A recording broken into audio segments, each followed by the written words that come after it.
through any sorts of change, you know what happens. You have a third of people who think it's a good idea, you have a third of the people who sit on the fence waiting to see which way the wind blows, and then you have the other third who hate all of that. So my job, one of my jobs, is to try and actually bring that all together, to actually see that when there is disruption, we can actually work our way through it. So you can imagine whether it's newsagents or fishing, what was the other one that we were heavily involved in, still are, taxis, Uber and hire cars, Airbnb, all those sorts of things come my way to be able to do that. And on a sadder level, we get involved when there are natural and man-made disasters. For example, the bombing that happened in Rozelle, the Martin Place siege.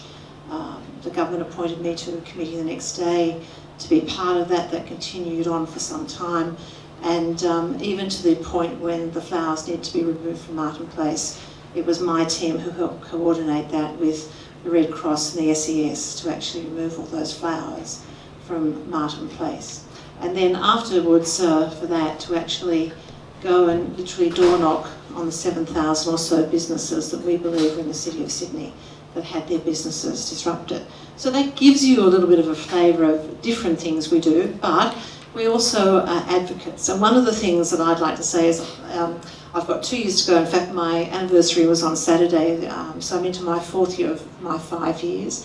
And in the 2 years that I have remaining in my job, I want you to know what I'm committed to do. I want to be a revelatory revolutionary. I actually want to get rid of regulations in government.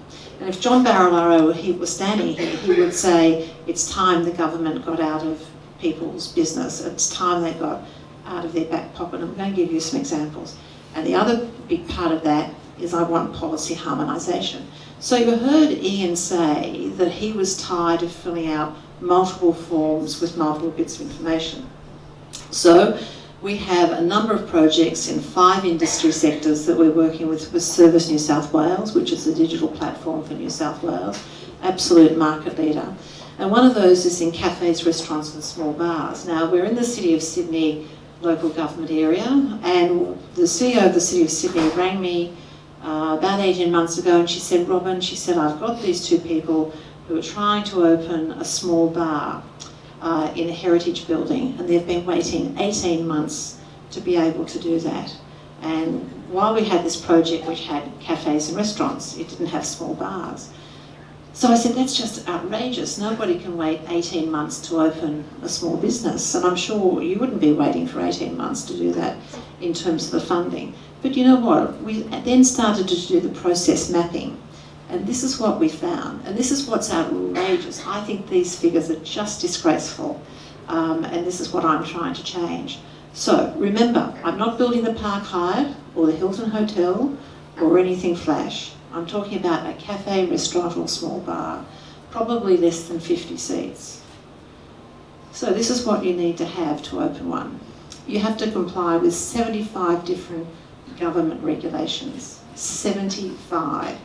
And that's from Commonwealth, state and local.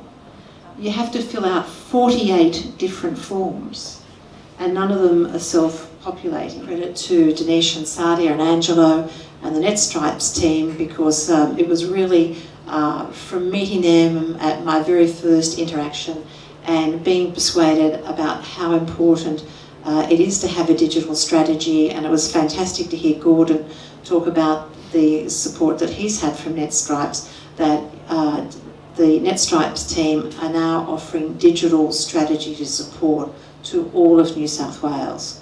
Not just people who come through here, but to all of New South Wales. So my time has elapsed, but can I say it's been a real pleasure to come here tonight. Thank you very much indeed. Don't forget to see Amanda, she's in the corner over there. But the thing about, in closing, let me just say again, you are so important to the New South Wales economy. You're one of 690,000, but in that, my belief is that small business is the heartbeat and the backbone of the New South Wales economy. Without you, we have nothing.